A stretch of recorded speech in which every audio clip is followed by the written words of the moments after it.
Pour les travaux sur les installations électriques, il est nécessaire de commencer systématiquement par une évaluation des risques, dans laquelle il est consigné la méthode de travail adéquate. Si la désactivation est possible et appropriée, le travail peut être exécuté hors tension. Si des dispositifs de protection peuvent être mis en œuvre, il est possible d'exécuter les travaux à proximité d'éléments sous tension. Dans le cas contraire, le travail doit se faire sous tension. Un ordre écrit circonstancié est obligatoire, sauf pour les travaux de routine tels que les mesures et les contrôles. Les responsables et le personnel sont alors désignés, les mesures de sécurité fixées, les sources de risque non électriques évaluées et consignées dans un ordre de mission. Le travail ne peut commencer que lorsque le responsable de l'installation a donné son aval. Une règle générale prévaut toujours lorsqu'un danger menace: dire stop immédiatement. Maintenant, en ce qui concerne l'application des méthodes de travail.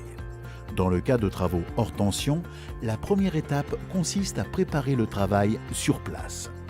La deuxième étape est la désactivation et la déconnexion générale. La mise en marche est condamnée. La mise hors tension est vérifiée avec l'appareil de mesure. Ensuite, si nécessaire, l'installation doit être mise à la terre et en court-circuit.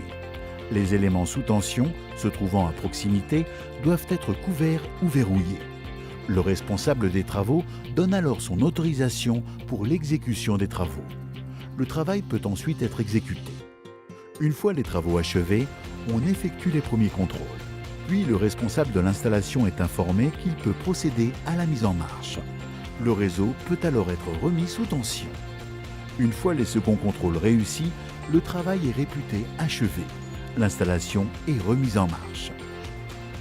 Concernant maintenant les travaux sous tension et à proximité d'éléments sous tension. La première étape, c'est-à-dire les préparatifs sur place, est identique. Afin de commencer le travail, des mesures doivent également être prises.